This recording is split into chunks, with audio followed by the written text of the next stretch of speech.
tardes para todos y para todas.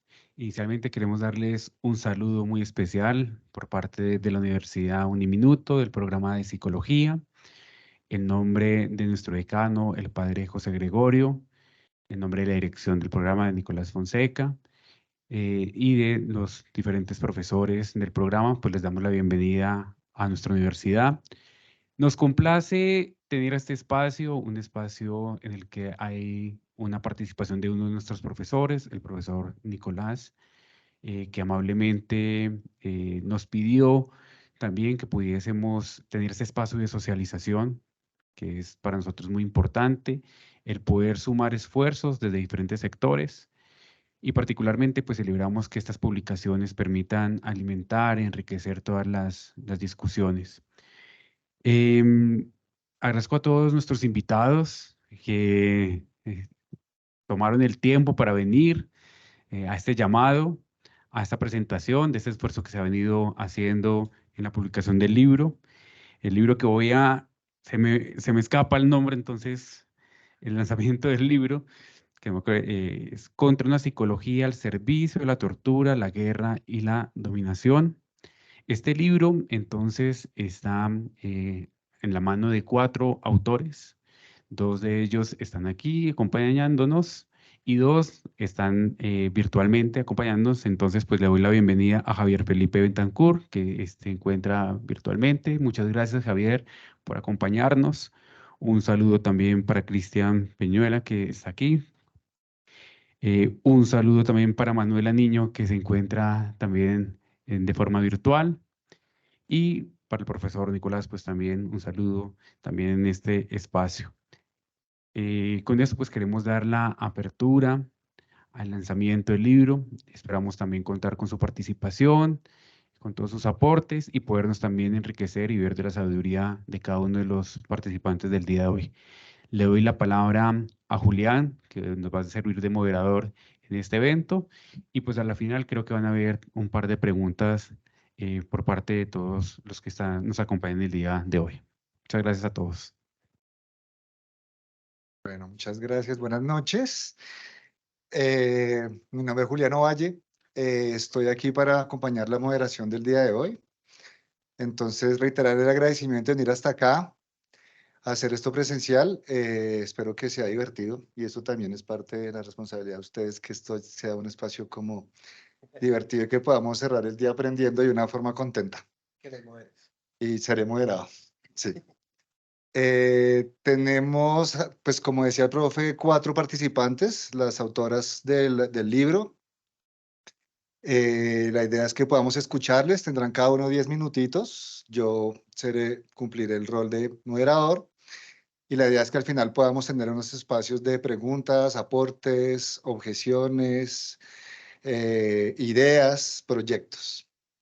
Antes de empezar, les quiero contar que Mónica va a pasar aquí pasando para recoger unas firmas. Viene en nombre de la organización World Beyond World y hay como un manifiesto que van a ver y el cual podrían adherir. Entonces, Mónica va a pasar por allá.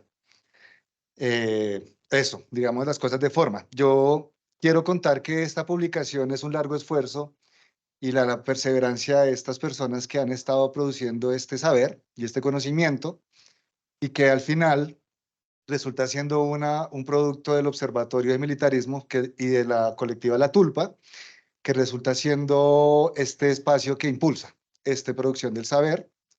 El Observatorio de Militarismo es una organización nueva que está creciendo aceleradamente.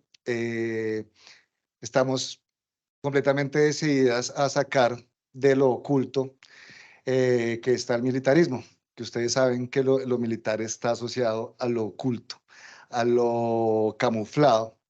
Y es ahí de esa forma sutil que llega y se posa en las estructuras profundas del sujeto y de la cultura.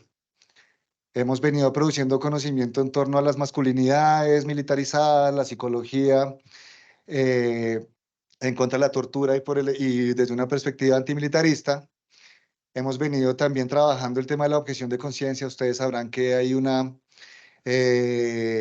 cambio también normativo que viene y que es el fin del servicio militar y se abren unas nuevas posibilidades para prestar unos servicios alternativos al militar, y estamos viendo que, pues, que la objeción de conciencia es la forma en la que seguimos apostando por la desmilitarización de la sociedad, de la vida y de los cuerpos de las personas que vivimos en medio de la guerra.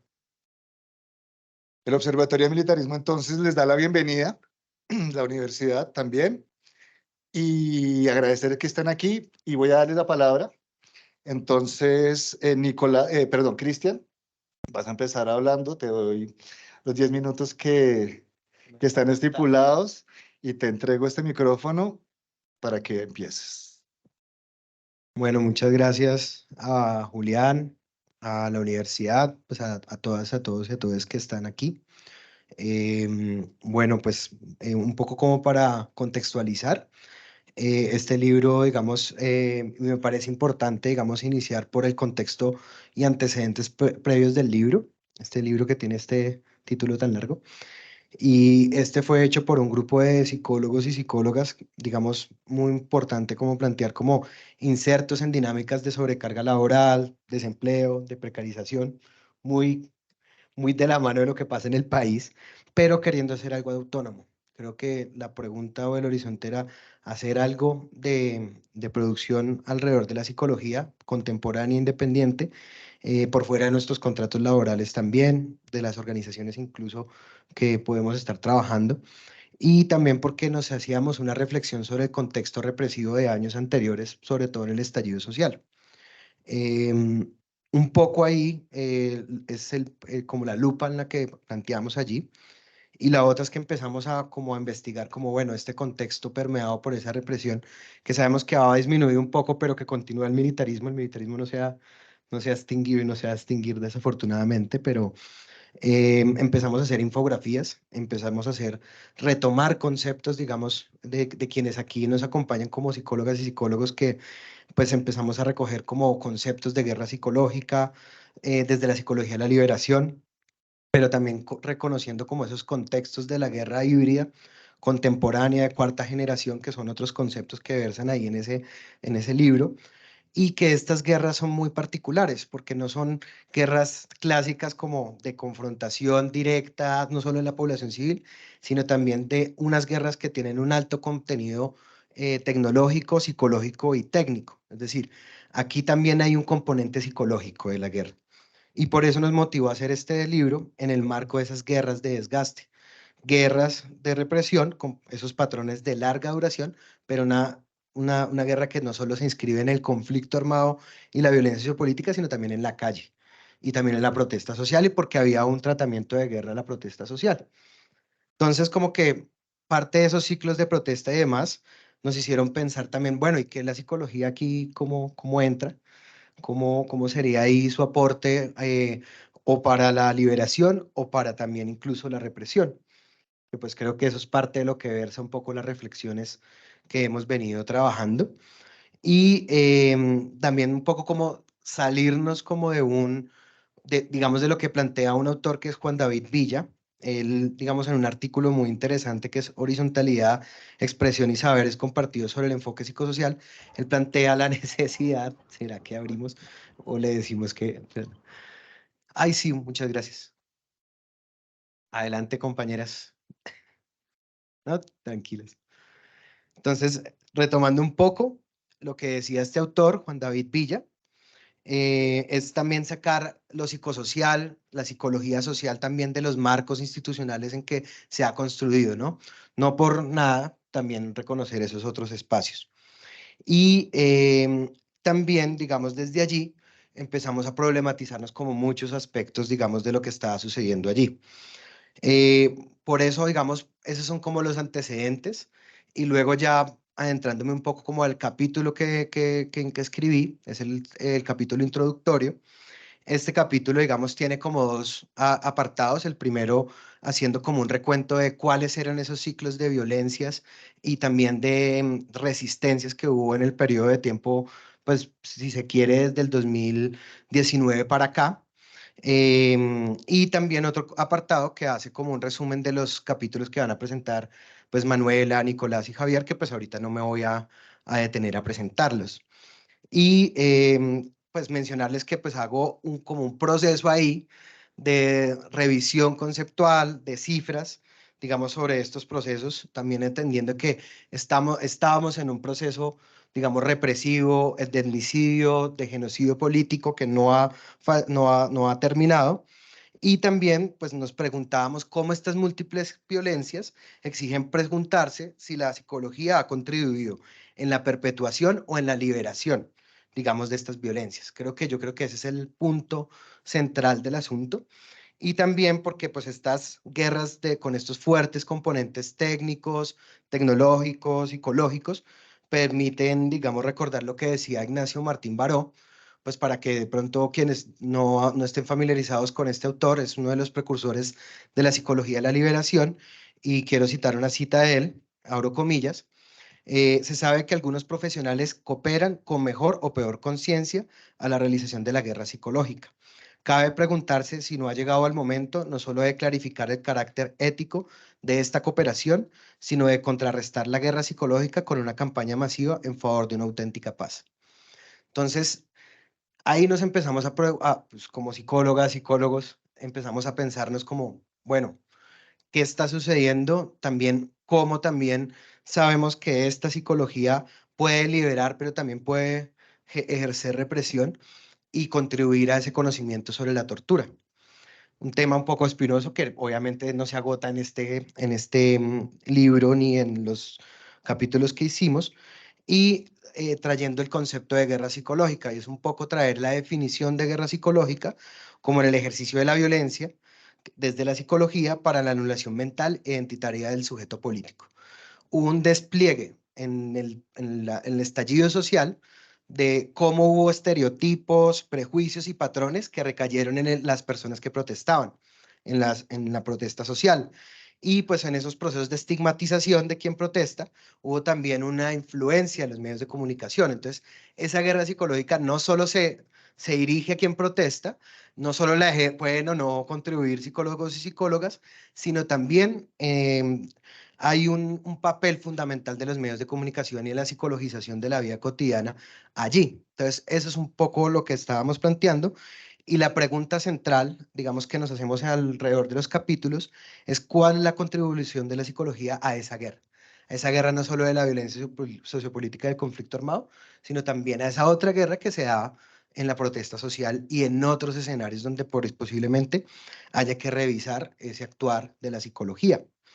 Entonces, pero también nos preguntábamos, hijo de púchale, cómo la psicología también puede ser para muchas poblaciones, pues también esclavista, segregadora o opresora, pero también cómo hay que construir otra psicología ahí al respecto. Entonces, creo que desde las trayectorias activistas como de Manuela, de Nicolás, de Javier y de la mía, como objetoras y objetores de conciencia, nos pusimos a preguntarnos qué pasaba con esta psicología. En mi capítulo hago como un abrebocas de una revisión, pues para no entrar aquí en detalles y porque ya me están tratando de moderar acá.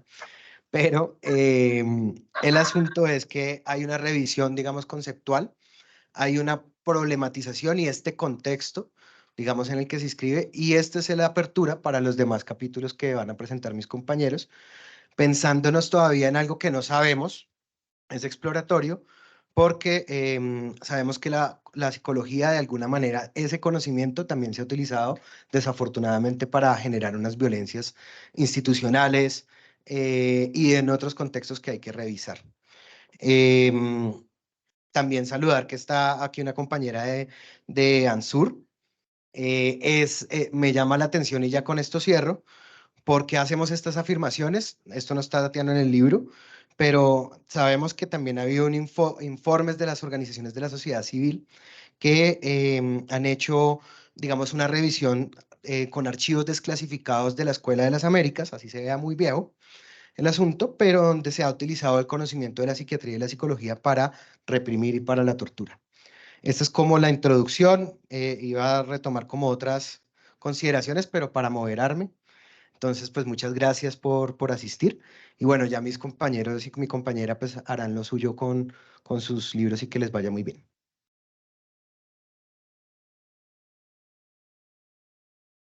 Vale, Cristian, gracias por tu rigurosidad con el tiempo. reiterar como que atrás tenemos libros que han sido producidos por la Tulpa del Observatorio atrás para la venta. Entonces, el libro que estamos presentando el día de hoy y otros textos pueden encontrarlos para la compra. En el siguiente momento vamos a pasar con Javier. Javier, ¿estás disponible? Vale, Aquí pues Javi, estoy. vale, listo. Entonces te daré la palabra. Te recuerdo que a través del micrófono haré el señalamiento de 3 minutos previos al que se completen tus 10. Y bienvenido, Javi. Tienes toda la palabra. Muchísimas gracias. Siendo así, me voy a moderar con el tiempo para respetar también la palabra de mis otros compañeros. Bueno, de antemano, muchísimas gracias para todos, todas y todes por estar en este evento de lanzamiento. Bueno, un poco lo que me gustaría comentar acerca de este texto, y particularmente lo que tiene que ver acerca de mi capítulo, es que es un texto que busca plantear un posicionamiento político, pero es un posicionamiento político que no se plantea desde cualquier postura, sino que es una postura que para todos los psicólogos y psicólogas que hacemos nuestro oficio en América Latina, plantea un ejercicio de investigación en el que como investigadores psicosociales sabemos que este conocimiento no se produce en unas condiciones sin tener en cuenta eso que nos motiva, sin tener en cuenta esas, digamos, formas en las cuales la violencia se expresa y nos llevan justamente a buscar elementos conceptuales, analíticos e interpretativos para entender esa realidad. Dicho eso, y entendiendo entonces en ese sentido la psicología de la liberación, parte justamente de un posicionamiento político del psicólogo, un posicionamiento político en el cual en mi capítulo yo busco hacer una reconstrucción de una historia de la psicología que muchas veces no se nos cuenta, no se nos cuenta en las carreras de psicología en Latinoamérica, no se nos cuenta cómo la enseñanza de una disciplina justamente ha tenido unas implicaciones con todo el aparato militar y en el cual muchas veces entramos y estudiamos esa psicología. Utilizamos las mismas herramientas de esa psicología, sin conocer muchas veces las implicaciones políticas que no nos dan a conocer muchas veces las facultades de psicología latinoamericanas.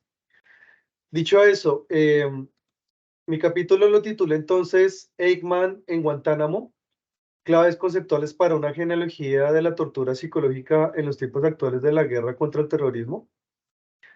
Parto entonces de la figura de Eichmann, porque la figura de Eichmann es un personaje que es paradigmático no solamente en la historia, yo creo que del siglo XX, porque Eichmann, recordemos, fue uno de los ejecutores de la decisión final de Hitler, y siendo un soldado nazi que actuaba dentro de las convicciones morales que le exigía el nacionalsocialismo de su época, pareciera ser que era el soldado ideal, era el sujeto político ideal para una maquinaria de guerra que sirvió eficazmente a esos fines bélicos.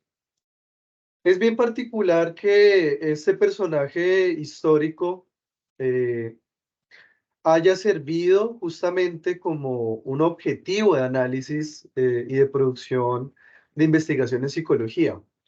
Eh, Particularmente yo me concentro hablando extensamente, de pronto lo podrán quizás constatar más rigurosamente leyendo mi texto, eh, como por ejemplo con Stanley Milgram, que es uno de los psicólogos, yo creo, sociales de la psicología experimental más paradigmáticos de nuestra disciplina, como para Stanley Milgram el caso de Eichmann era muy particular, era particularmente interesante. ¿Por qué? Porque un poco la pregunta de Milgram era, bueno, si el contexto nazi pudo desarrollar sujetos que ejecutaban la decisión final al pie de la letra, ¿sería posible utilizar herramientas de la psicología para reproducir las mismas condiciones y los mismos factores de tal manera que se pudiera quizás manipular a sujetos de tal manera que pudieran ejercer ese mismo tipo de violencia a partir de condiciones de autoridad? Entonces, es bien curioso cómo entonces hay un contexto en el cual el experimento de Milgram precisamente le sirve para reproducir entonces unas condiciones a partir de las cuales pareciera entonces que se puede implementar la psicología y se puede experimentar a partir de utilizar sujetos y desarrollar una tecnología eh, encaminada al ejercicio de la tortura. Dicen, y un poco dentro de las investigaciones que pude toparme en mi capítulo, que esta investigación de Stanley no se desarrolló solamente dentro de un contexto universitario. Cabría preguntarse si Stanley también tuvo unas motivaciones políticas. Se dice, por ejemplo, que parece ser, pero no está constatado, que esto pudo haber también tenido una implicación dentro de la CIA. Esto no es algo que pudiéramos constatar y yo creo que es una cosa que hay que afirmar de pronto que es una limitación de mi capítulo, pero sí que es claro que buena parte de lo que implicó los experimentos de Stanley Milgram junto con los de otros tantos de la época sirvieron para producir buena parte de lo que fueron los manuales de tortura del siglo XX que produjo la CIA, que se utilizaron en contextos como la guerra de Vietnam, la guerra de El Salvador, la guerra de Nicaragua, es decir, tecnologías de guerra psicológica, de tortura de guerra psicológica, auspiciadas por psicólogos norteamericanos que inicialmente fueron utilizadas en contextos de guerra en Latinoamérica y que posteriormente veremos también ser utilizadas en las guerras de Vietnam, digo, de Afganistán, qué pena, y de Irak. Es bien curioso y bien particular entonces cómo esta historia de la psicología nos conduce a ver un rol que ha jugado la psicología, que no ha Chile, sido un 3 minutos. rol completamente neutral. Y me gustaría leer una parte de mi capítulo para explicar este doble rol que ha tenido la psicología, ya para cerrar la parte de mi intervención.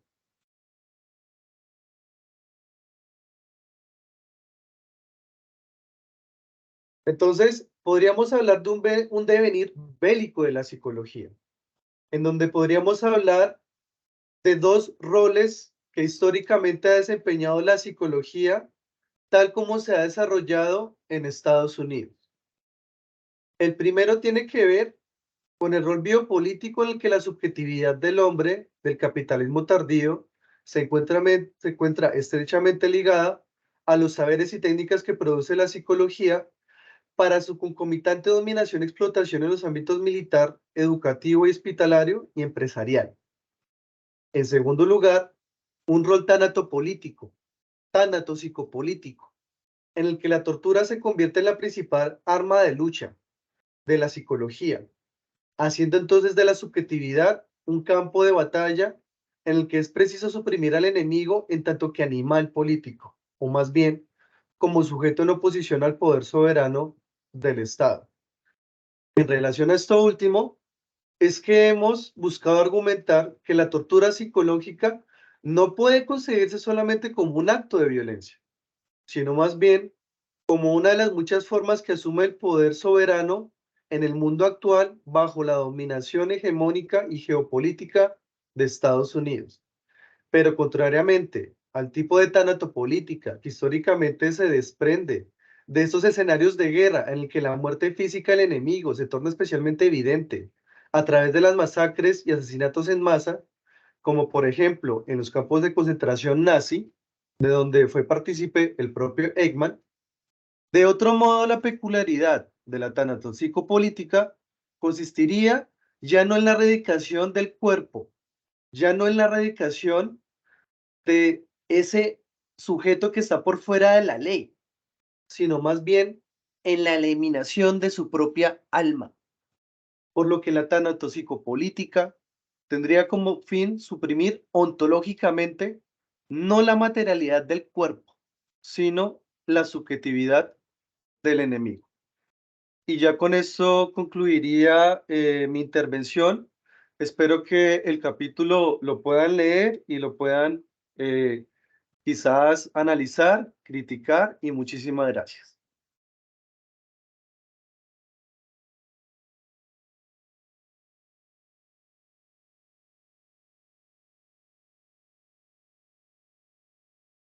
Como se dan cuenta, están muy estrictos con el tiempo.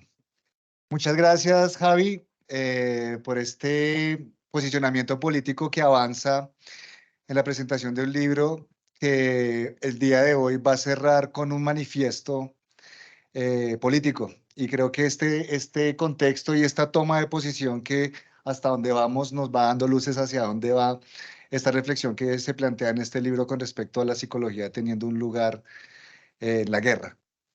Pues entonces ahora, Manuela, ¿estás con nosotros? Sí, aquí estoy, ¿me escuchan? Perfectamente. Bueno, entonces, Manuela, igual que con las otras autoras, tienes 10 minutos, a los 3 te daré un aviso y tienes la palabra. Listo, perfecto, gracias. Uy, tengo voz de Laura de acá. Pero bueno, buenas noches a todos y a todas. Me sumo al agradecimiento de Cristian y de Javi, a quienes están presentes, a la familia. Bueno, yo soy la autora del capítulo 3, este capítulo que intenta de alguna manera aterrizar un poco más todo el tema de la tortura en una época específica de Colombia. Y honestamente, para poder hacer este ejercicio de poder exponer o compartir con ustedes las reflexiones o aquello que a mí me motivó o guió la escritura de este capítulo, en ese momento sí tuve que hacer como un ejercicio de memoria y de reflexión, porque creo que yo hoy estoy en un lugar diferente, físico evidentemente, pero también vital. Y eso a mí me hizo tener la necesidad de volver a buscar nuevamente qué fue lo que hizo que a mí me interpelara para querer involucrarme en este proceso. Entonces, creo que lo que voy a compartir es eso, como esa reflexión y ese análisis que hace que me pueda vincular con yo de ese momento. Así que bueno, evidentemente, pues es casi obvio que mucho tuvo que ver con una postura ético-política respecto a esta práctica y al horror que ha generado en Colombia en diferentes épocas y contextos, e inclusive cómo se ha intentado edificar sobre ella, bien sea desde un lugar de resistencia o desde pues, un lugar de impunidad.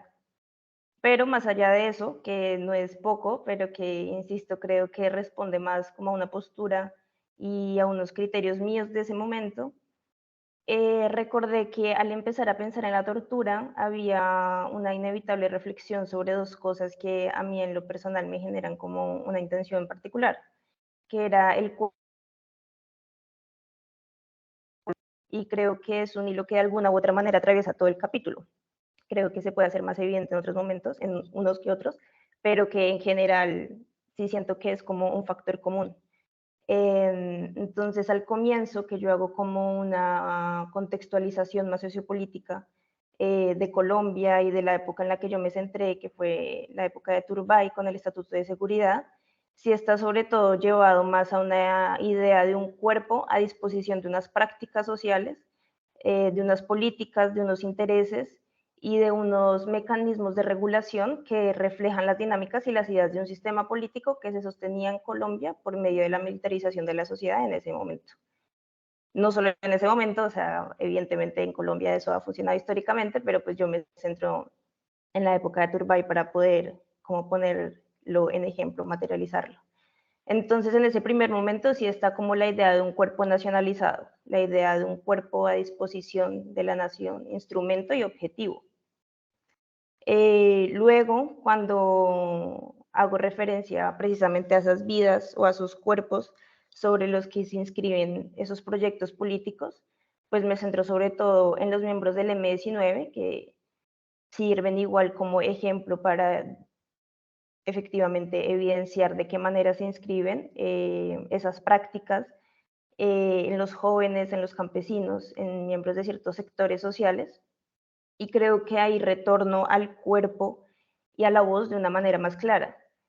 Pero sobre todo ya entrar al final y específicamente a la reflexión de la tortura y el rol de las ciencias sociales en la reflexión, la manera de nombrar y acompañar vuelve con mucha fuerza mi inquietud sobre el cuerpo y el dolor. Y en ese ejercicio de memoria recordaba un texto que en su momento me compartió Javi, de Vinadas, una antropóloga, sobre el dolor. Y ella decía que el dolor quiebra la comunicación con el mundo social y aísla frente a la imposibilidad de compartirlo. Y algo de eso para mí empieza a definir lo que rodea la tortura. Lo que creo entender es que la tortura, o bueno, los torturadores, para ponerle cuerpo también, identifican muy bien la inevitable y casi obvia integridad del ser. Es decir, la conexión del cuerpo con la mente, con los afectos, con las ideas, con el espíritu. De hecho, porque reconoce esa integridad que somos, es que busca llevar al cuerpo al límite, retener la vida en el dolor.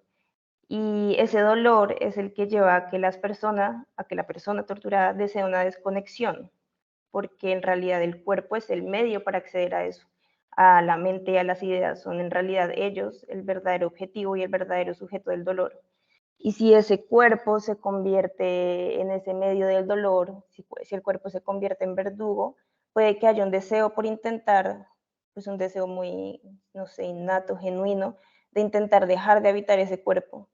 Y ese anhelo de desconexión, ese deseo de fragmentarse, para mí vuelve y narra mucho la soledad del dolor. Y pensaba que el hecho de que la tortura haya sido una práctica tan absurdamente empleada en Colombia y que hoy se transite tan livianamente en lugares que fueron utilizados para la tortura de personas, y que las ciencias sociales hayan estado a la disposición de quienes la llevaron a cabo para su perfeccionamiento, que era un poco lo que mencionaba Javi, es a la vez para mí absurdo y predecible. Y yo creo que habla de unas disciplinas y de unas instituciones y una sociedad muy desconectada de la vida y también de la muerte. Pero sí, por el ejercicio más concreto me centro en intentar indagar sobre las prácticas cómplices de la psicología. Siento que en algún punto para mí es igual de perverso que los profesionales de ciencias sociales, que si bien no necesariamente participan como en esa retroalimentación y en esa conformación de este tipo de prácticas, pero que sí desde un lugar de acompañamiento o de denuncia o denunciación no pueden trascender los lugares comunes, me parece estéril no poder identificar, ver o intentar entender que la integridad que somos, que inclusive la reconocen los torturadores, y que sea un lugar en la que solo se repiten consignas, que creo que es una característica muy particular de nuestro tiempo.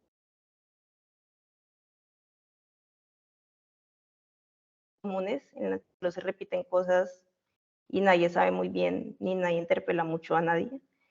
Y creo que poder hablar de lo vivido no consiste en establecer etiquetas diagnósticas, ni en afirmar desde narrativas que se autoproclaman como neutrales o objetivas, como si eso significara algo para alguien, ni en catálogos ni en prescripciones. Creo que es precisamente nombrar con un significado encarnado en una vida. Y poderle apostar eso, tal vez pretendiendo mucho trascender la condescendencia, que además, como desde mi mirada de hoy, creo que surge desde un análisis también como algo muy masculino, que se esconde detrás de creer que es posible nombrar algo o decir realmente algo desde un lugar reiterativo, en vez de recordar que las personas tienen la capacidad de nombrar lo suyo desde su cuerpo, desde su vida, desde su experiencia, sin necesidad de reinterpretaciones ni de traslados vagos de un dolor a un saber, que es lo que yo planteo un poco en mi capítulo. Creo que algo así Manuela, me tienes 3 interpeló. minutos. Listo. Creo que algo así me interpeló en su momento y creo que algo así me sigue interpelando, como intentar reconocer el rol del cuerpo y del dolor en el silencio, en la soledad y en la impunidad. Y creo que el capítulo es un abrebocas de esa intención, de intentar qué debería hacer la psicología con eso, qué debería proponer y qué debería cuestionarse. Porque pensar en que somos una disciplina que acompaña esos procesos desde un lugar tan frío, me hace acordar nuevamente como Avina Das, que decía que la expresión del dolor es una invitación a compartirlo. Y yo creo que deberíamos estar a la altura de esa invitación. Creo que es posible fragmentar la soledad del dolor inscrito en el cuerpo y del inevitable silencio que viene de allí. Y creo que es posible hacerlo desde la reconexión. Creo que es una apuesta política individual que yo tengo y creo que es una intención que se puede ver a lo largo de mi capítulo. Así que eso, básicamente. Gracias.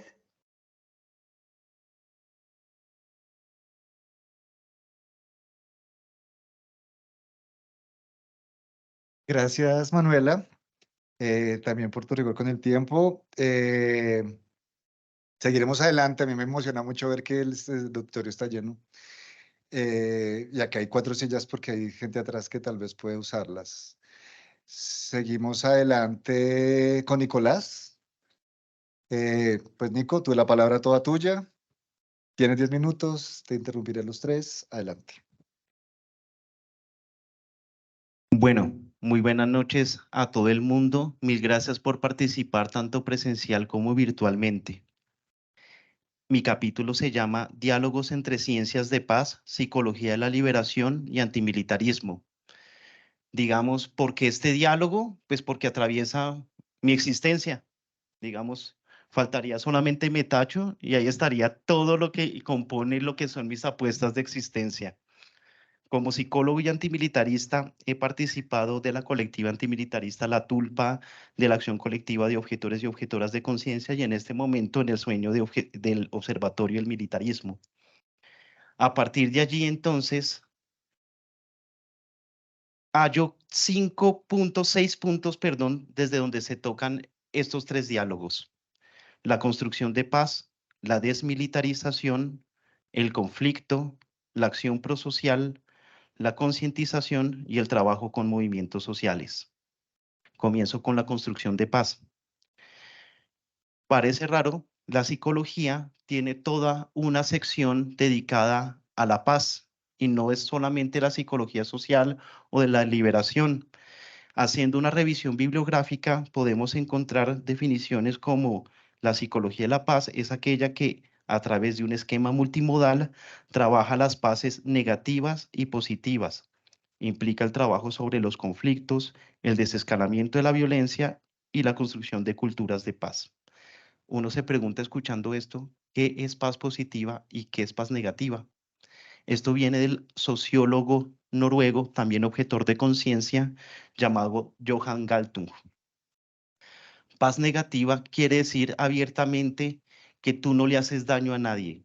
Es cuando, por así decirlo, los guerreros bajan el fusil. Es importantísimo, pero insuficiente. Es por ello que la paz positiva intenta dar cuenta de la violencia estructural, tradúzcase represión y explotación, y la violencia cultural, tradúzcase esta esfera ideológica que se materializa en el lenguaje, el arte y la ciencia. Hasta aquí suena muy bien, pero desde la psicología crítica a la liberación nos dicen, ojo, porque dentro de este esquema nos quedamos solamente con la interpretación de violenta colonial, propia de la gente de bien, por así decirlo, en donde se privilegian las negociaciones de las vanguardias y se generan una serie de pruebas estandarizadas en donde claramente se patologiza lo revolucionario. Lo revolucionario y la paz es como si no tuvieran absolutamente nada que ver. Y aquí entra Martín Baró en el juego, porque él nos brinda herramientas para pensarnos justamente lo revolucionario y justamente la violencia que puede haber y cómo interpretar la violencia desde allí. Como autor, él es un fanoniano. Frantz Fanon es tal vez de las personas que más ha vivido y ha teorizado frente a la violencia revolucionaria. Y Martín Baró nos dice lo siguiente: la violencia justamente no tiene que ser adjetivada, sino sustantivada, a fin de discernir su naturaleza, su alcance y sus raíces, es decir, de captarla en su concreción histórica. Nada más encubridor entonces que la afirmación abstracta de que toda violencia es mala, venga de donde venga, porque sabemos por las investigaciones de Chomsky, Fanon y demás que esto solamente aplica a quienes se oponen al orden social. Es decir, cualquier cosa que escape a la colonialidad del ser, por así decirlo, es interpretado como violencia. Y eso es complicado y nos hace el llamado a realmente entender y conceptualizar qué estamos entendiendo por violencia revolucionaria. El segundo punto donde se encuentran estos tres diálogos es la desmilitarización. Y para ello tenemos que pensar la división entre militarismos y militarización. Militarismos hacemos o damos cuenta del sustrato ideológico que permite y legitima la militarización de las sociedades y tiene un vínculo en este momento un poco datado con la estructura patriarcal y con la construcción de masculinidades guerreras, cosa que es problemático y que queremos, ya avanzaré un poco con ello en el tema de la concientización, pero es de las cosas que estamos invitadas a problematizar. Como también la militarización, que es el proceso a través del cual el estamento militar participa e incide en la política, la economía, en la educación. Cuando entran los militares a ver si los jóvenes han prestado servicio militar obligatorio dentro de los colegios, la cantidad de Producto Interno Bruto que nos gastamos en el sector defensa y así. Desde Galtung y desde las apuestas antimilitaristas, creemos que la mejor forma no es solamente desmilitarizar la vida y los territorios, sino tener una apuesta política por la no violencia, que es la apuesta política que también atraviesa las tres organizaciones en las que he participado. Johan Galtung nos habla justamente incluso de técnicas del transarme. ¿Qué es el transarme? Es a través de las cuales las propias pueblos y comunidades hacen una defensa de su territorio e intentan quitarle poder al enemigo sin hacerle daño, sin eliminarlo. Es por eso que valoramos las tres apuestas, tanto el conflicto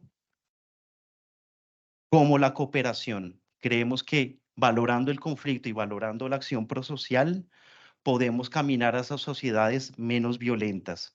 Y en esto Martín Baró nos brinda herramientas conceptuales muy importantes. Para la acción prosocial se divide en solidaridad, cooperación y altruismo.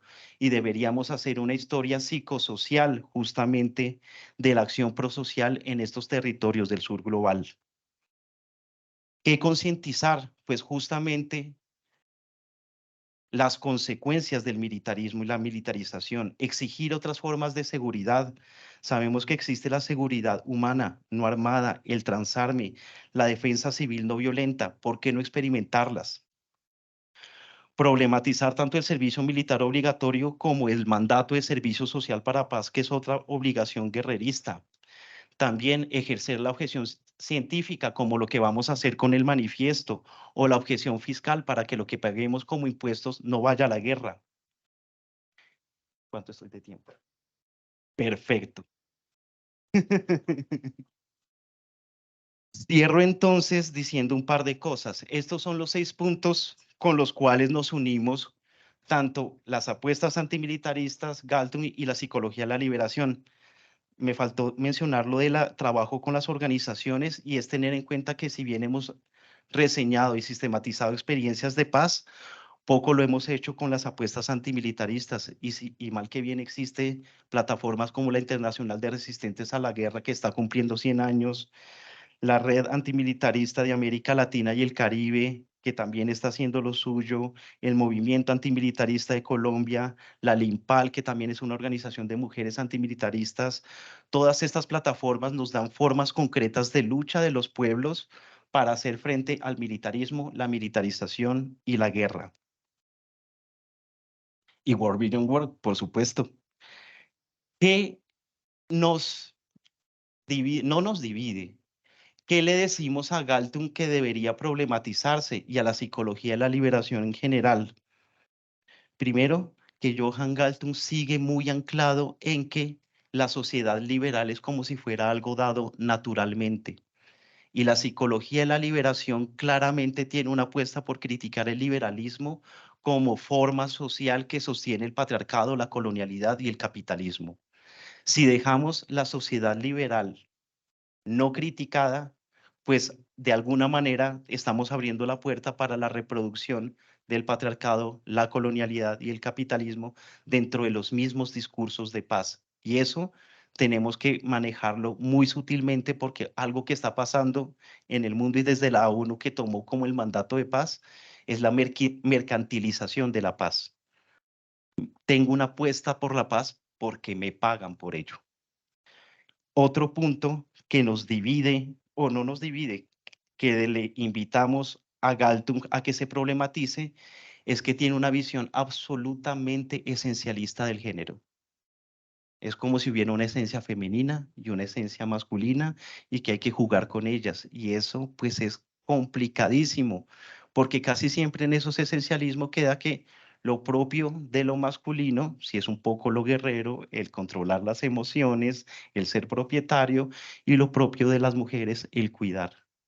Y eso volvemos, la heteronormatividad hace parte de estos sistemas de dominación que estamos llamados como a eliminar, por así decirlo. Cierro con unas palabras de Martín Baró, quien nos dice que sé que asumir como horizonte la psicología latinoamericana, la construcción de una psicología popular que encauce la liberación histórica de nuestros pueblos contiene alta dosis de utopía.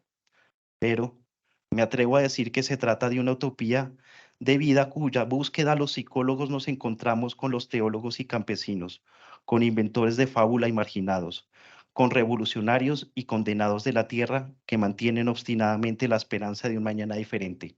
Mantengámosla. Mil gracias.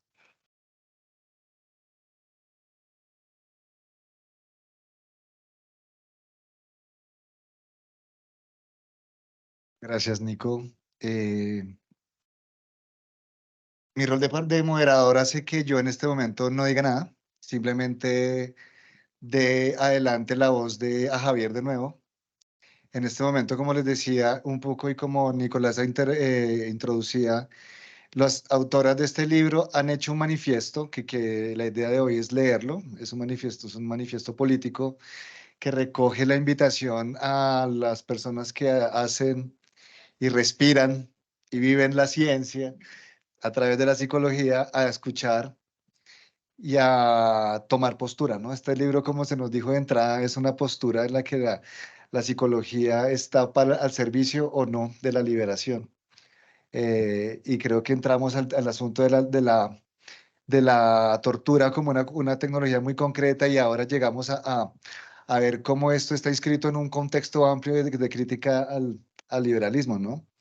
Y creo que es importante estar muy críticos con el liberalismo actualmente, incluso y si atendemos a lo que está pasando discursivamente en el país del sur de Argentina. Hay un liberal completamente demostrativo de lo que Nicolás nos está mostrando debe ser, debemos atender con mucho cuidado y prevención de esto que es el liberalismo que mantiene el patriarcado militarista vigente. Pues yo solamente recojo estas dos palabritas para darle a Javier la palabra que puedas leer el manifiesto de forma tal que sea como una incitación a todas estas personas científicas que están aquí para tomar postura. Entonces, Javi, ¿estás con nosotras? ¿Listo? Sí, estoy acá. Sin embargo, tengo una pregunta. Creo que son solamente 5 minutos de intervención, ¿cierto? Pues yo te voy a te puedo dar un poquito más porque han estado muy juiciosas todas con el tiempo. Entonces, ¿cuántos necesitas? Bueno, no, yo creo que si son 10 minutos alcanzo a leer bien el manifiesto.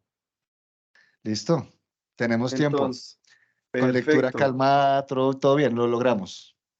perfecto. Bueno, antes de leerlo, como ya lo acaba de decir entonces Julián, un poco la invitación con este manifiesto es a que nosotros como psicólogos podamos tomar una postura frente a lo que nosotros consideramos la posibilidad de que la psicología no sea utilizada con fines bélicos. Entonces, bueno, en ese sentido me gustaría compartirles este manifiesto que escribimos junto con Nicolás, Cristian y Manuela, el cual lo titulamos Manifiesto, Psicólogos y Psicólogas Antimilitaristas contra la Tortura y la Guerra. Este manifiesto es la expresión de una lección ética y política en donde alzamos nuestra voz para decir que no queremos cooperar con la guerra, la tortura y la represión de los pueblos. No podemos por dinero, fama o por privilegios académicos dentro de una sociedad burocrática y opulenta, estar del lado de los opresores. Estamos en contra de cualquier uso opresivo del saber psicológico con el fin de torturar, manipular, subyugar, desinformar e incluso para justificar la matanza y la muerte. Queremos que se deje de usar la psicología para adiestrar machos torturadores, violadores y asesinos. Este mundo no necesita ni guerreros ni ejércitos, pues nadie necesita aprender a hacer daño, ya sea con fines de seguridad o por simple sadismo. El sostenimiento de escuadrones de la muerte como el SMAT, los carabineros, la FAES, el BOPE, el PNC, la UMO, el UTO o cualquier otra institución castrense del mundo, constituye una grave amenaza para los pueblos del sur global que buscan emanciparse y asimismo del trabajo liberador que debería profesar el psicólogo o la psicóloga latinoamericana o latinoamericano, por lo cual resulta una antinomia ética colaborar con la infamia y la opresión que representan los escuadrones militares y policiales que suelen usar la tortura como estrategia de control social. Esta cultura guerrerista y torturadora tiene por origen el patriarcado que se ha perpetuado a través del sistema capitalista. Por lo tanto, el sufrimiento que genera debe ser erradicado de raíz para liberar a los pueblos. En esta medida, liberarnos de los controles opresivos del sistema capitalista es al mismo tiempo liberarnos de la psicologización militarista sobre la vida y los cuerpos que se expresa en la violencia simbólica, la vigilancia y en las jerarquías de clase, género y raza como ideologías naturalizadas que le asigna a cada sujeto su lugar de privilegio o de opresión en la sociedad. Todos estos elementos sientan las condiciones de posibilidad del militarismo como una ideología que se fundamenta en la violencia, el uso de las armas y la guerra para garantizar el status quo y la opresión. Es inconcebible que la resistencia política a la desigualdad y la violencia que produce el capitalismo en todas las esferas sociales deba pagarse a costa de ser torturados o torturadas, masacrados o masacradas, desaparecidos o desaparecidas. Es necesario desmantelar el papel hipócrita que históricamente ha jugado la psicología oficial en la despolitización de los malestares psicosociales que genera el propio capitalismo, a la vez que legitima el uso psicológico de la tortura contra aquellos que se rehúsan a participar del control normalizador e inoculante del sistema, de forma que abogamos por una despsicologización de los pueblos, lo cual implica sacar a patadas el control psíquico que despliega el capitalismo hacendado y militarista que reproduce a partir de formas de pensar, hacer imaginar el mundo de modo inequitativo y desigualitario. Despolitizar el militarismo es, por lo tanto, una tarea cada vez más necesaria en un mundo sumido en el caos de las armas, donde el desconocimiento por la otredad y la diferencia se expresa en sentires y afectos reaccionarios que ahogan por el miedo, el terror y la destrucción inminente. De lo que se trata entonces es de liberarnos, de los resentimientos, los fascismos y sectarismos violentos que acentúan el capitalismo como un efecto estructural que nos tortura desde el interior, con el objeto de permitirle a los pueblos conquistar nuevas formas de resiliencia y autodeterminación en coherencia por metas que persigan una sociedad más libre, próspera, justa y diversa.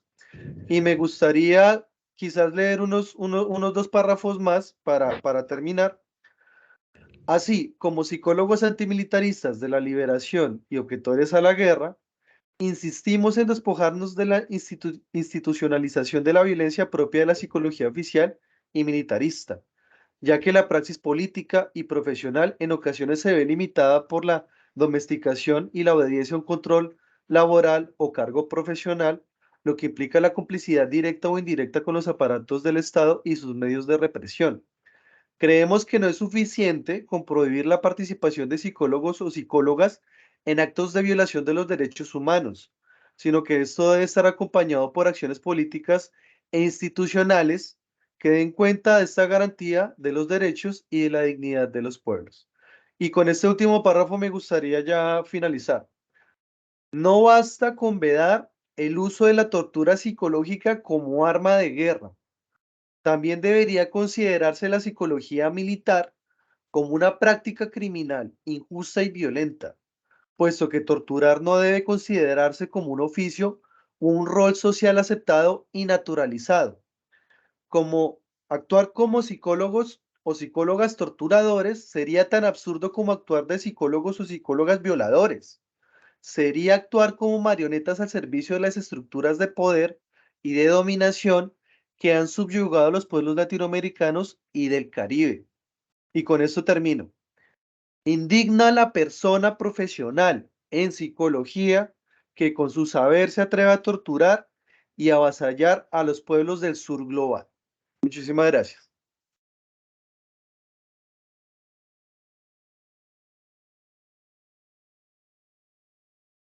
Bueno, gracias. Ese aplauso me hace pensar que todas las personas que estamos aquí podríamos suscribir ese manifiesto. Yo lo suscribo. Y con esa pregunta de si estamos dispuestas a suscribir el manifiesto, chao Dieguito. No me pudo quedar. No, pues con esta pregunta sobre la posibilidad de identificarse con este llamado que hace este libro a situar a la psicología en un lugar distinto a la funcionalidad de la tortura, la represión y el militarismo, pues abro la palabra al auditorio. Se me acabó el tiempo para hablar. Abro la pregunta al auditorio para, como les decía inicialmente, posibilitar el espacio para la reflexión colectiva, las preguntas, las inquietudes, las objeciones, incluso ideas que puedan emerger con qué hacer con este manifiesto, incluso. Ahí está. Entonces, la palabra es de quien quiera, de quien la quiera. Yo les llevo el micrófono para que las personas que están lejos también puedan escuchar las preguntas, las observaciones, objeciones, propuestas. ¿Quién quiere empezar? Buenas noches. Mi pregunta es para Javier. Y pues bueno, él en su capítulo pronuncia que hay dos aspectos fundamentales que juega Estados Unidos en la tortura psicológica. Entonces, pues quería saber, él desde sus saberes psicológicos, éticos y morales, qué solución promulgaría para que esta tortura ya no se genere más por parte de Estados Unidos. Vale, Javi, si quieres, damos la palabra para que si alguien más le va a preguntar algo a Javier, pueda como de una vez Javier recoger y hacer una única intervención. Antes de que Javier empiece a hablar, ¿alguien más quisiera preguntar, opinar, objetar, proponer? Bueno, mientras se van animando, Javi, tienes la palabra. Bueno, muchísimas gracias. Creo que la pregunta es muy relevante y la voy a responder a partir de una experiencia que yo creo que tiene que ver justamente con Latinoamérica.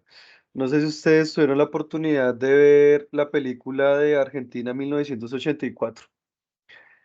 Si no la vieron, hay que verla porque creo que es un material audiovisual, cinematográfico, artístico impresionante, precisamente de qué fue lo que implicó en Argentina el proceso de memoria colectiva, moral y de justicia social para enjuiciar precisamente a toda la dictadura cómplice de los hechos justamente de tortura durante todo lo que implicó el régimen de Videla. Y yo creo que es un aprendizaje que como pueblos latinoamericanos deberíamos acoger. El pueblo argentino tuvo la valentía, la fortaleza y también la voluntad política y social para enjuiciar a sus torturadores y lograron conquistar, volver, digamos, a posicionar su dignidad como pueblo, hasta que en estos momentos podemos decir que yo creo que uno de los procesos más efectivos y yo creo que más exitosos en términos de justicia social y de memoria en el continente es justamente lo que pasó en Argentina. Hace falta mucho, claro que sí, obviamente, pero si hablamos en ese sentido de cómo Estados Unidos ha implementado técnicas de tortura sistemáticas, utilizando precisamente los conflictos en Latinoamérica y los que ha producido en otras regiones del mundo, como pueblos del sur global deberíamos tener la misma determinación moral y política, como lo planteaba en la pregunta, para enjuiciar precisamente el uso de este tipo de prácticas y este tipo de tecnologías con fines bélicos. Deberíamos tener la oportunidad y la fortaleza, la voluntad para recuperar nuestra dignidad, porque la única posibilidad de resignificar una cosa como es la tortura, que implica el despojo completo de un ser humano de su condición, digamos, de sujeto político, implica precisamente preguntarnos colectivamente qué es lo que es un sujeto político en su dignidad moral y también en su dignidad política. Entonces yo creo que es una pregunta que nos compete a todos y nos compete también como pueblos del sur global y para llevarla a cabo. Eso sería como un poco la respuesta. Muchísimas gracias. Gracias, Javi. Yo al comienzo trataba y decía como que intentáramos que esto fuera divertido. Ahora yo les pregunto, ¿esto está siendo divertido?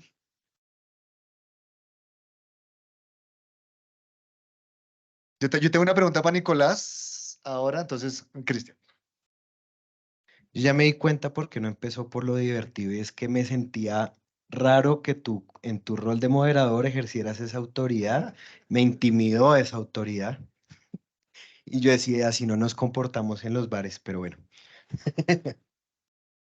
Yo quería como responder un poco esa pregunta que hacía el compita, pero en Colombia. Y pues bueno, también creo que aquí hay algunas y algunos que somos psicólogas, psicólogas y conocen el Colegio Colombiano de Psicología. No, de psicólogos, no, no es de psicólogas, es de psicólogos.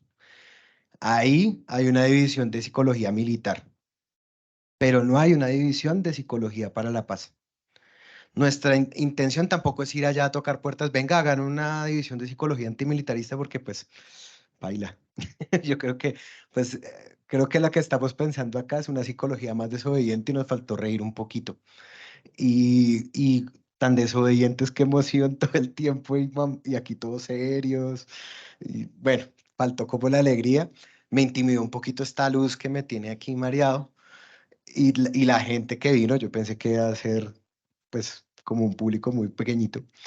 Pero creo que nos queda una tarea y es incidir al menos que también una psicología militar pues no debe estar en un país donde busca una transición hacia la paz o de alguna manera que ese conocimiento en psicología no siga.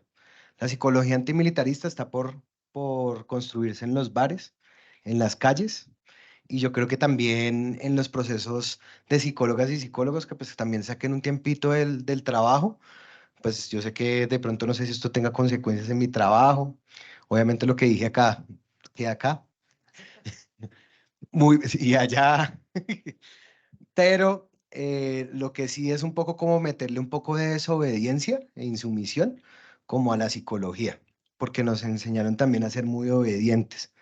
Y en esa obediencia la idea es que también riamos y que también cuestionemos cómo el Colegio Colombiano de Psicología no tiene una división de psicología para la paz. Eso yo creo que me parece problemático en este contexto. So, que haya más desarrollo de psicología militar que de psicología para la paz. Tal vez nuestra intención no es incidir que haya la psicología antimilitarista ya, ojalá pues no tenga marcos institucionales, y era eso. Gracias, Cristian Pollo. No sé, ¿alguien tiene deseos de hablar? Sí. Ahí llegó.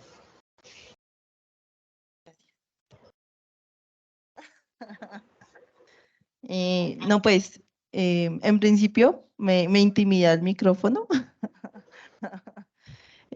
Bueno, pues digamos que, bueno, a las autoras, no, total admiración y felicitaciones por la publicación del libro. Sé que ha sido un libro muy autónomo y con unos esfuerzos independientes, y digamos que esas apuestas también son muy valiosas.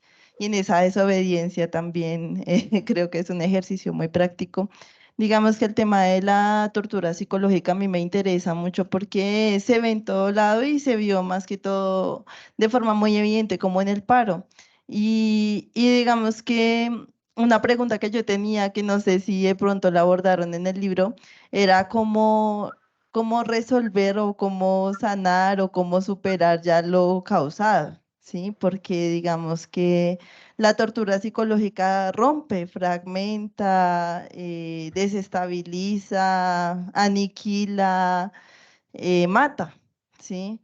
Pero la persona en su cuerpo sigue viva, ¿no? Y sigue rodeada de su familia y puede estar sola también.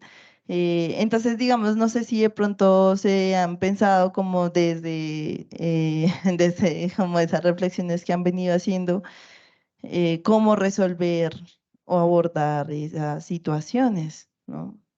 Esa era la... Vale. En tanto, es una pregunta que no está dirigida específicamente para una de las autoras. Yo no. la manifiesto aquí si alguien de las personas, Javier o Manuela, quisieran tomar la palabra para abordar la pregunta.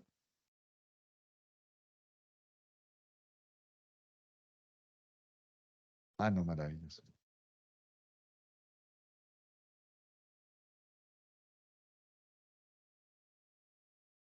Estábamos. Bueno, es que en Europa ya está, ella no está, se durmió. Aquí estoy. Solo quería como... ¿Alguien hablando? No. Sí, Marce, entonces espérate. Vamos a hacer entonces, escucharte, Sí. para luego entonces darle la palabra a los autores recogiendo la pregunta y tu intervención, ¿te parece? Sí. Listo.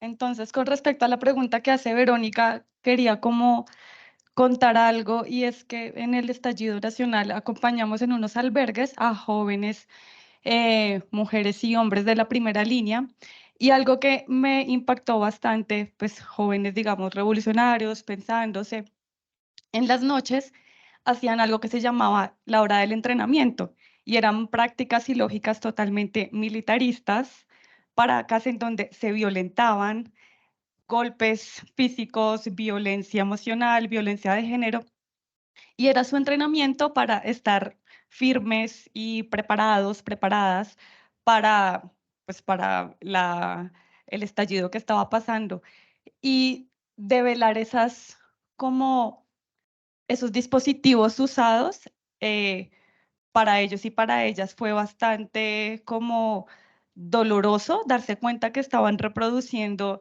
estas dinámicas. Incluso lo que sucedió fue que el colectivo que allí se organizó y que alojamos durante más o menos un mes, pues se disolvió, y allí, como con lo que contaba Manuela, se disolvió como desde el dolor, el silenciamiento. Y bueno, quería solo como contar esto para hilar con la pregunta que hace Verónica de qué hacer y cómo nos podemos, las personas que estamos aquí, pensarnos también nuestras prácticas militaristas, violentas, patriarcales.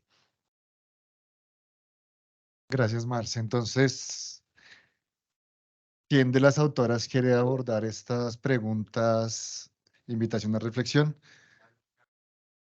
Manu. Sí, aquí. ¿Me escucha? Perfectamente. En realidad yo no sé si tengo una respuesta, siento que la pregunta y el tema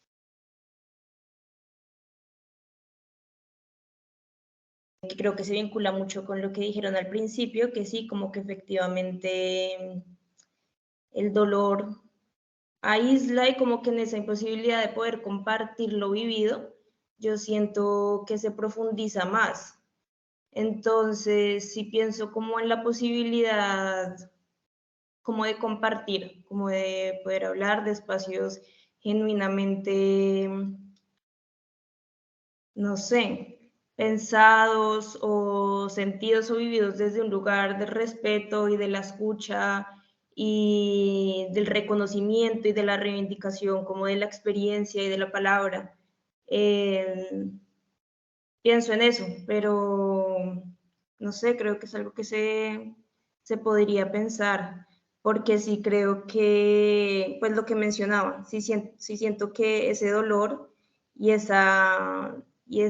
como esa soledad que conlleva ese dolor, creo que contribuye mucho a la impunidad. Entonces siento que la palabra, el compartir, sí puede entrar como a romper eso, pero creo que sí debe haber una construcción de un espacio, lo que mencionaba yo cuando hablaba, respetuoso y genuino y verdadero y que trascienda un poco como las lógicas en las que se suele pensar la psicología desde un lugar como de diagnóstico, de cosas así como pues que no vienen al caso. Pienso en eso.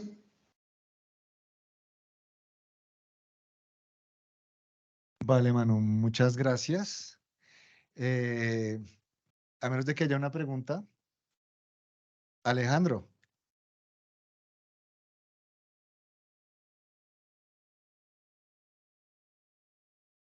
Buenas noches a todos y a todas. Aprovecho dos cosas. Uno, hacer la pregunta, ¿sí? Y la segunda, bueno, porque ya leí parte del libro, entonces voy a hacer promocionarlo de una vez. 50 luquitas, vale la pena. Eh, y cuando pienso y cuando leía acerca de una psicología de la liberación, lo pensaba también, por un lado, en que hay la necesidad de una psicología liberadora, pero por otro lado también que es necesario liberar a la misma psicología. Y lo pensaba específicamente a veces de la academia, ¿no? ¿Cómo aterrizar un poco más la psicología a lo popular? Acercarla más, desterritorializarla de la misma academia y llevarla a la gente del común, a la gente de a pie, como se suele decir. ¿Cómo sería ese trabajo, esa doble liberación de llevar una psicología liberadora a la población, pero también de cómo se puede liberar al mismo tiempo la psicología?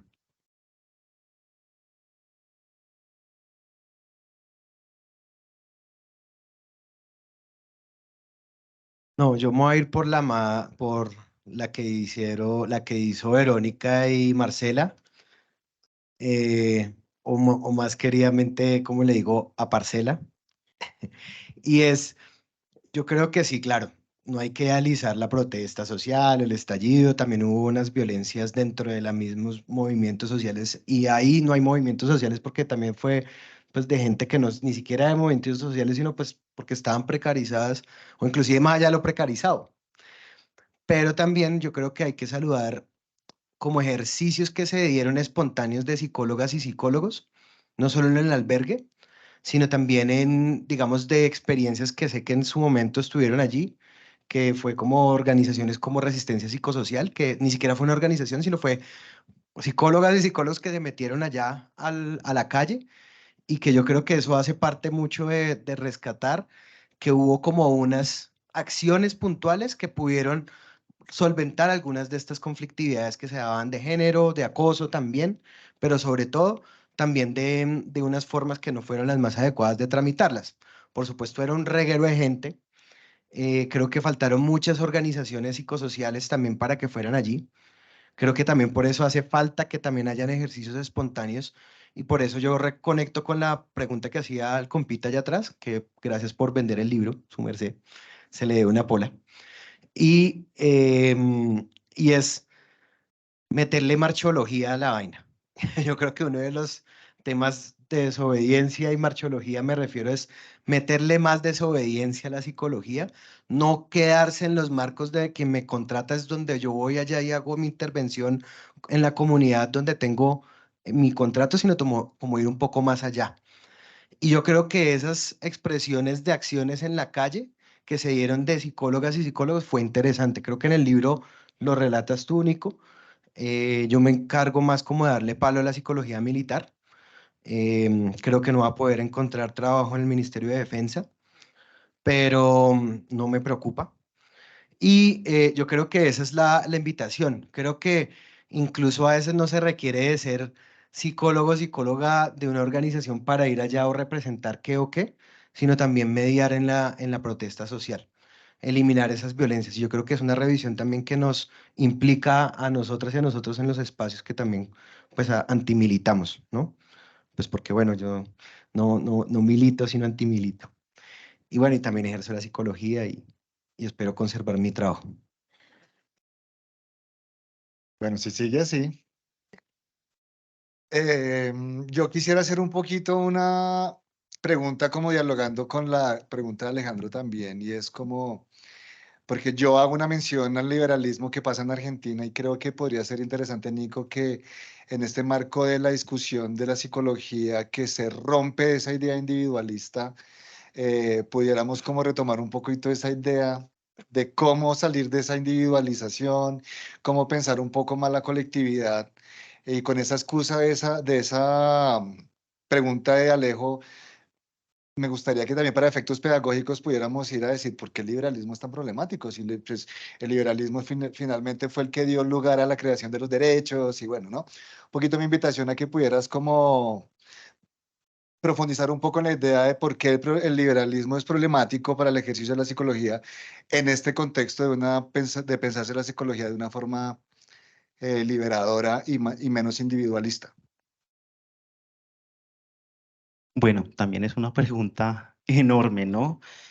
Entonces, haciéndola muy resumidamente, Walter Mignolo nos dice que la cara oculta de la modernidad fue justamente la colonialidad. No podemos pensarnos las sociedades democráticas, liberales, propias de Occidente, sin el ejercicio de deshumanización de los cuerpos racializados en América Latina y el Caribe. Eso comenzando como un primer punto. Segundo, la teoría crítica, la Escuela de Frankfurt, desde el comienzo nos comenzaron a decir, ojo que esta sociedad liberal moderna del progreso fue la que nos llevó al nazismo.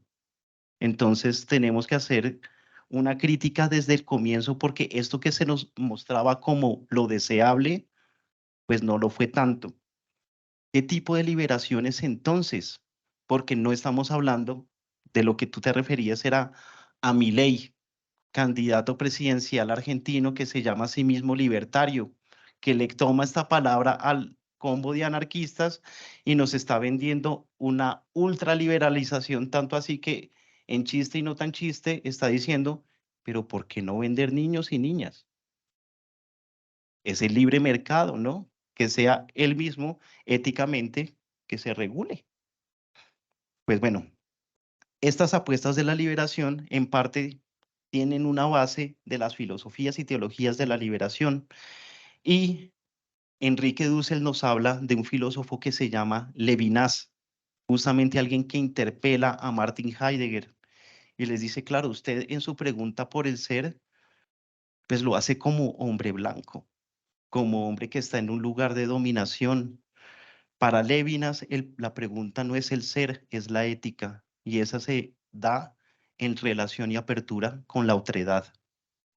Y por lo mismo, David Pavón Cuéllar, psicoanalista mexicano, nos habla de falsas liberaciones. La liberación negativa, que sencillamente tiene que ver con unas condiciones mínimas de dominación, la libertad individual, la alienada, la represiva y la heroica. Porque incluso, como acabas de decir, la palabra liberación está cooptada por los ejercicios de dominación y no podemos caer en este tipo de, por así decirlo, mentiras que se nos venden como soluciones, sino, y creo que lo mencionaba muy bien Manuela, esa apertura, esa conexión genuina, eso es liberación. Bueno, gracias. Qué bueno cerrar con preguntas que queden tan abiertas como para incluso pensar una tesis doctoral. Claro, por supuesto. Que bueno, más allá de lo que diga Pavón o lo que digan todos estos y estas y como sea, yo creo que sí, creo que la invitación es aterrizar mucho el lenguaje, lo que planteaba Verónica y el compañero también allá atrás. Alejandro, perdón, sí me acuerdo, Alejo. Y es, sí, aterrizar mucho el lenguaje, creo que, pues si nos vamos con estos discursos a la calle, pues fue muy chistoso como también allá en el estallido social iban los movimientos clásicos o estudiantiles, obviamente los quiero mucho, no quiero aquí formar bonche, sí soy bonchevique, pero no para ese lado. Y pues mucha gente iba con sus discursos como muy de lucha social clásica o de esos discursos universitarios que a veces confunden más a a la gente y pues hay que ejercer una psicología popular, una psicología que dialogue un poco como también con el sentir de la gente. Había mucho miedo. Digamos como que nosotros tenuamente también hicimos como unas infografías en el estallido social, pero sabemos que eso no es suficiente. Y yo creo que está por construirse también esa psicología para sanar ese estallido social. Digamos sé que ahora sí hay muchas organizaciones que están trabajando y mucha gente también haciendo como, y sí alcanzaron a hacer algunas cosas. No fue suficiente, fue muy masivo, pero yo creo que digamos, contextos represivos que tal vez ahorita no veamos tanto, puede que vuelvan y la idea es que si vuelven, pues tener como unas claves más allá teóricas también de cómo recoger esas experiencias que se dieron en ese momento. Y a nivel, digamos, de sanación, pues claro, sanar esos imaginarios que se dan en los medios de comunicación. Yo creo que los medios de comunicación ahorita siguen haciendo sus cagaditas. Esta semana sigue haciendo sus cagaditas. El Ministerio de Defensa sigue haciendo sus cagaditas porque tiene mucha plata para marketing, para propaganda. Entonces, ¿cómo contrarrestar esos mensajes? Y qué pena ahí, tía, que tú eres publicista y pero lo que quiero decir con esto es, hay que aterrizar mucho más el lenguaje y yo creo que también a mirar escenarios como que también que esto llegue a otras discursividades. Creo que nos corresponde como meta no solo lo del manifiesto, que es muy discursivo, sino también hacer infografías, pero hacer otras cosas, memes, vainas que le llegue a la gente, pero también mirar qué se puede hacer desde la espontaneidad. A veces no necesitamos tanta carreta y coger los conceptos más prácticos para poder hacer esa sanación. Creo que falta la sanación. Ahí sí se queda debiendo esa vuelta. A mí Bueno, me gustaría complementar, ¿se puede? David, por supuesto. Sí, a mí me gustaría, en relación a la pregunta de Alejandro, decir una cosita ahí muy rápidamente y también con lo que acaba de decir el pollo. Yo creo que, claro, cuando hablamos de tortura psicológica, guerra psicológica, estamos hablando de un uso bélico de la psicología que busca implantar unos estados de ánimo muy concretos en la población civil. Si hablamos de que a una persona la golpean, le hacen todo tipo de vejaciones, no es solamente una persona, si estamos hablando, por ejemplo, de contextos de guerra donde muchas veces a las personas que las torturan pertenecen justamente a unas comunidades políticas que no son, digamos, ubicados y rastreados al azar para que los torturen. En ese sentido, claro, la tortura tiene una finalidad política que es palpable y es visible. Y precisamente una persona que es de una comunidad que es torturada, eh, esa misma comunidad también va a empezar a sentir entonces unos sentimientos que quedan muy instalados, lo que implica precisamente la impotencia, la rabia, la indignación frente precisamente a este tipo de vejaciones. Y ahí es donde justamente está la finalidad de la tortura, en instalar precisamente esos estados de ánimo. Entonces yo creo que ahí respondiendo a esa pregunta, yo creo que como psicólogos y psicólogas tenemos justamente ahí una tarea política y también psicológica, y es precisamente en darle a entender a la población civil de que precisamente esa es la finalidad de la tortura psicológica. Lo que se hizo con los falsos positivos no fue algo al azar. Eso tuvo una finalidad de tortura psicológica. Lo que se hizo con los estudiantes del estallido social, y yo hablo, por ejemplo, acá en Chile, por ejemplo, como acá en Chile los carabineros utilizaron la misma táctica de apuntar a los ojos de los manifestantes para que terminaran con daños oculares. Eso tiene una finalidad de guerra psicológica. Y enseñarle a la población civil de que ese tipo de tácticas no son al azar y que precisamente tienen una finalidad, que es instalar el miedo, la rabia, la impotencia. Ahí es donde está precisamente la posibilidad de despsicologizar esos sentimientos y esos estados de ánimo, que muchas veces lo que hace es hacer que la gente deje de manifestarse y deje de resistir. Yo creo que entonces, para responder concretamente a eso, es despsicologizar las finalidades políticas de la tortura psicológica y repolitizar las resistencias civiles. Eso.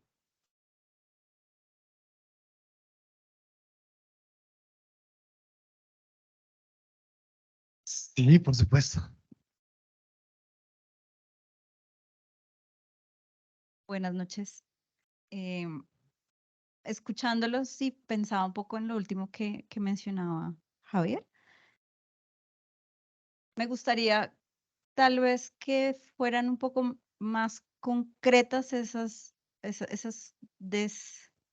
bueno, ahorita no recuerdo con precisión lo que mencionabas, pero en un escenario más concreto de nuestra realidad política, pero sobre todo social y cultural, como lo somos en Colombia en particular, en donde estos escenarios de violencia se enmarcan desde la casa. No solamente si eres o no militar sino que hay unas lógicas culturales con las que hemos crecido a lo largo de nuestra vida, violentas, y hemos normalizado el hurto, hemos normalizado el maltrato, hemos normalizado el hecho de decirnos constantemente, pero es que yo crecí así, entonces, y aquí estoy bien, estoy enterito. Más las incongruencias en términos culturales respecto a los pensamientos religiosos impuestos y reiterativos en diferentes escenarios, porque religiones hay muchas. Como eso también, como todo lo que ustedes proponen en estos discursos muy interesantes, pero en lo concreto, en lo cultural, cómo generamos un cambio de conciencia respecto a un camino de la paz, del diálogo, del respeto, de la ética, si nos copiamos en un parcial, si es normal vender nuestros saberes, etcétera, etcétera. O sea, sigue estando un escenario violento, constante, dentro de un discurso normalizado, en una sociedad que lleva miles de millones de años, porque es una sociedad que ha sido violenta no solo porque nacen las guerrillas y luego entonces los militares les dio por pelear contra ellos, sino mucho antes del nacimiento de las guerrillas ya veníamos en esos escenarios violentos. En concreto, ¿cómo generar esas conciencias desde los diferentes escenarios de casa, incluso? ¿Cómo aterrizar esos discursos? Sería mi pregunta. Si es una pregunta, no lo sé.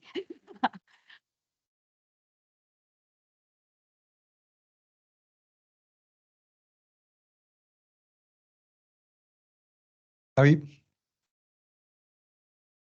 Bueno, yo creo que es una pregunta muy amplia que no tiene solamente una respuesta, pero se me hace pertinente. Igual hay que decir una cosa, yo creo que lo cultural es lo menos concreto que uno pueda identificar, porque dentro de lo cultural entran muchas cosas. Yo creo que hay que ponerle de pronto varios elementos al tema de por qué culturalmente somos violentos.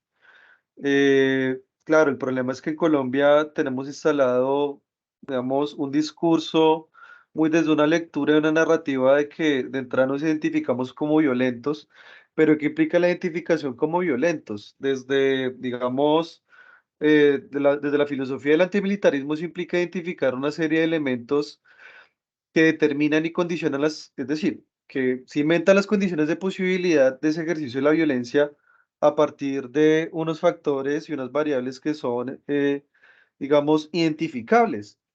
Una cultura violenta es una cultura guerrerista, es una cultura que es androcéntrica, es una cultura que es adultocéntrica, es una cultura que es jerárquica en su ejercicio del poder. Y específicamente a la hora entonces de preguntarnos eso, cómo verlo dentro del hogar, dentro de la casa, dentro de lo concreto, implica precisamente en preguntarnos esos elementos. Cómo, por ejemplo, en el rol, digamos, de profesores, de padres, etcétera, etcétera, etcétera, cómo desadultocentrizar las formas y las asimetrías de poder en esos espacios que condicionan el ejercicio de la violencia. Creo que es precisamente la apuesta en donde precisamente fijar la mirada en esos patrones culturales que nos posibilitan ver que hay unas asimetrías de poder a partir de las cuales se ejercen esas violencias. Y yo creo que ahí es donde estaría el foco. Particularmente en la esfera familiar, creo que es esa, es decir, una sociedad autocéntrica es una sociedad autoritaria. Y ahí es donde está precisamente, yo creo que la pregunta, replantearía la pregunta, es cómo entonces desadultocentrizar, cómo, digamos, volver a repensar esas asimetrías de poder. Eso sería un poco, digamos, mi respuesta. Vale, Javi, gracias. Manu, ¿levantaste la mano? Sí, sí, voy a apagar la cámara porque creo que tengo problemas con mi internet Sí. y tampoco pude escuchar bien como la intervención de la compañera antes. Y pues quiero retomar eso y creo que como que esta discusión me lo permite. Y porque creo que se relacionan, creo que los espacios que la compañera mencionaba antes respecto a las violencias de la primera línea y intento por entender qué se hace con lo cultural apuntan a lo mismo, y es que yo creo que esos espacios surgen desde una lógica en la que se inscribe la misma macrocultura de los espacios militarizados, que es una macrocultura masculina. Y creo que es difícil conseguir novedad, creatividad y diferencia en esos espacios, porque siguen siendo el resultado de lógicas masculinas. Y yo siento, muy particular igual hablarlo en este espacio, pero yo creo que solo vamos a poder conseguir diferencia, novedad e inclusive vitalidad, dejando de ver potencial en esa cultura. Y siento que el camino para eso es acercarnos al pensamiento de las mujeres, a sus palabras y a sus formas de ser y hacer. Creo que el feminismo de la diferencia, que siento que aquí pongo como en palabra un poco más mi postura, pues sí, mi postura y mi pensamiento de hoy, sí deja como muy, y siento, lo digo porque no es algo que yo abarque en mi capítulo, pero creo que sin duda es una visión que siento que da respuesta a esos cuestionamientos respecto a la violencia y a lo cultural y cómo es que estos espacios de resistencia vuelven y replican los espacios que supuestamente están luchando y tal, y yo siento que la respuesta es esa, que la cultura y las dinámicas siguen viniendo de un mismo lugar. Y creo que lo que mencionaba antes, que las feministas de la diferencia han dejado muy claro lo estéril y a lo vez lo violento de esa cultura. Creo que nuestra resistencia como mujeres, que es por quien puedo hablar, la verdad, es poder ver y entender y poder no salir de ahí. Y por eso yo también quería hablar mucho de la reconexión con mi capítulo, porque esa reconexión implica entender y por fin comprender la vitalidad, la diferencia, la creatividad de las mujeres y lo reiterativo y lo común y lo violento de una macrocultura masculina. Entonces yo, sin dudas, desde mi postura, empezaría a hacer un análisis desde ese lugar. Creo que las feministas de la diferencia tienen mucho que aportar en ese sentido.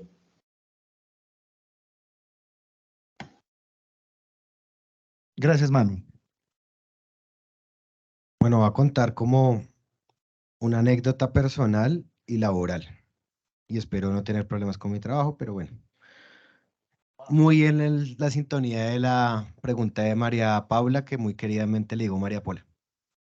Y es algo que yo hago acompañamiento a víctimas de crímenes de Estado o ejecuciones extrajudiciales. Y una familia que acompañaba, hay una sentencia judicial que le ordenó el Ministerio de Defensa y al ejército, a la unidad militar responsable, que hiciera un acto de disculpas públicas.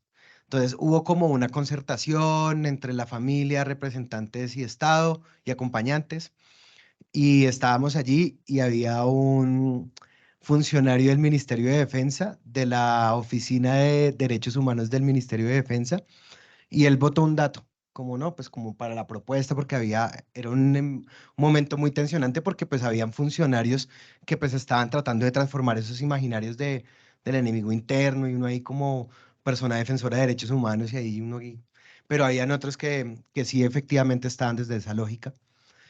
Y habla el funcionario y dice, voto una idea y yo le digo, de acuerdo, compañero.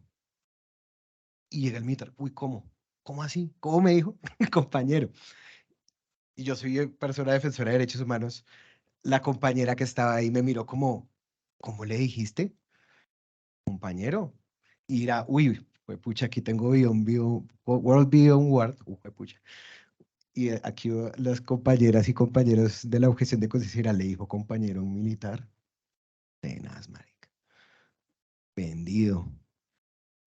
Y fue una anécdota muy bonita porque a partir de esa cotidianidad, en varias ocasiones se trataban de, como pasa con las comunidades, pero también cuando están en esos espacios interinstitucionales, doctor. Y yo siempre en todo momento les decía, no soy su jefe, no tengo doctorado. Cristian, listo. Y yo creo que ahí vamos rompiendo la jerarquía, pero yo creo que también rompiendo esos imaginarios, porque creo que también los militares ahí, pues creo que nuestra lucha siempre ha sido en contra de las instituciones, pero también detrás hay gente. Entonces yo creo que ahí es como, en ejemplos como esos, hay que reír.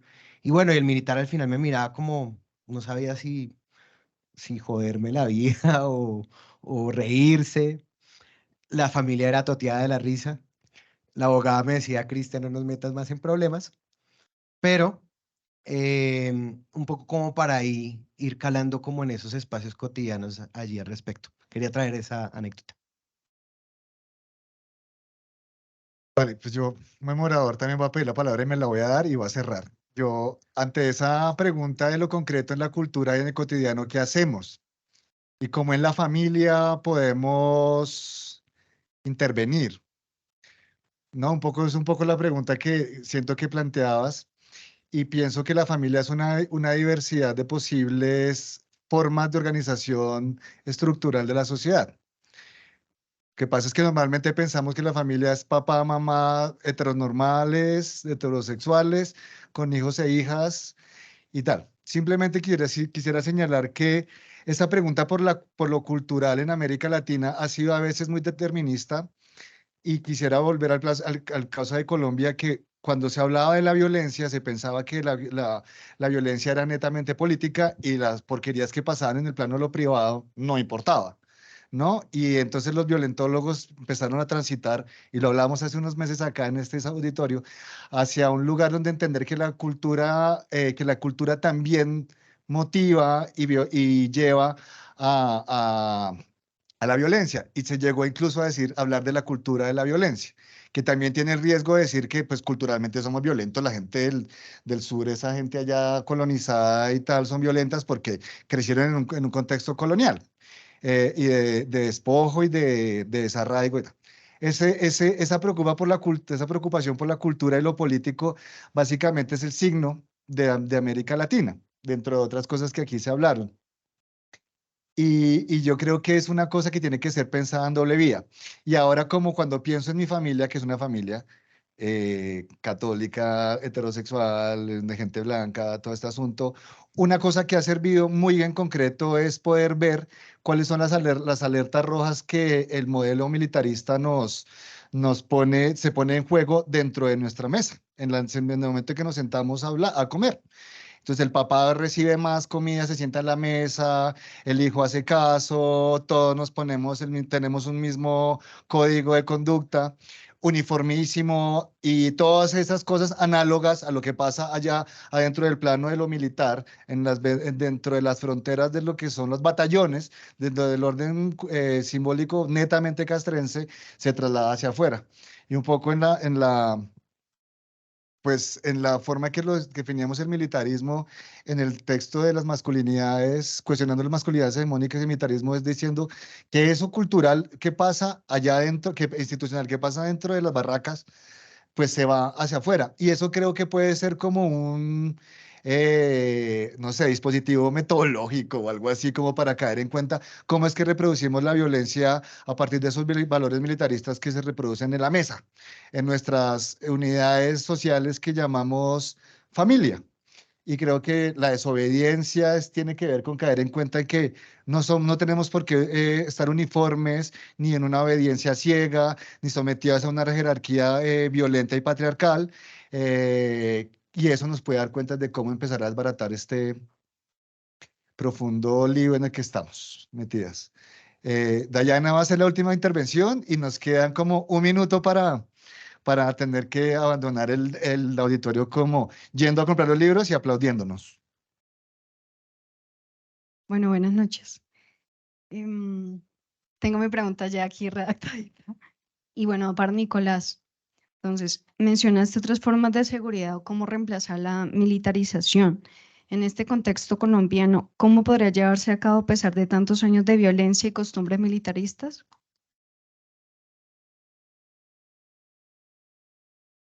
Bueno, pensar que si bien, como mencionábamos aquí en esta conversación, ha habido tintes dentro de nuestra cultura que nos han llevado a perpetuar la violencia, también hemos resistido muchísimo a ella. Y hay cientos de experiencias concretas. San José de Apartado se me ocurre, pero hay tantas, pero tantísimas formas en que hemos resistido a la violencia en la casa, en la calle, contra la guerra. Es recoger todo esto que se ha hecho. Por eso también mencionaba el papel de las organizaciones y plataformas que han resistido al militarismo y a la militarización, la objeción de conciencia al servicio militar obligatorio, a la reserva, la objeción fiscal. Todas estas son prácticas que como personas y como colectivas podemos hacer para seguir trabajando para construir otro mundo posible. Y volvemos también, Martín Baró nos invita a ello cuando nos dice tenemos que pensarnos la acción prosocial, es porque nos está diciendo si nos quedamos con cómo aparece la realidad observable, pues es que esa realidad observable es la que determinan los grupos de poder. Pero por eso parte de nuestro trabajo crítico es ver las otras formas posibles que tienen los pueblos para existir, si son otras las condiciones materiales que surgen. Porque no es que seamos violentos y violentas, como dices, es que hemos reproducido unas condiciones materiales e históricas que nos llevan a tener estos usos de la violencia, pero por lo mismo también tenemos una serie de herramientas como pueblos para seguir resistiéndoles. Creo que ya nos tenemos que ir. Mil gracias por su participación y decirles que si quieren descargar el libro, nos pueden seguir en nuestras redes sociales, Observatorio de Militarismo o Colectiva Antimilitarista La Tulpa, y allá podrán hacer esta descarga gratuitamente. Mil gracias y feliz noche. Vale, un aplauso para las autoras y para ustedes, que les contenga. Y muchas gracias. 50 luquitas. El libro atrás lo encuentran. Y bueno, chao, gracias. Javi, Manuela, gracias. Que descanses, Manu, el trasnocho. Javi, a estudiar, hermano. Feliz noche. Gracias. Sí. Feliz noche.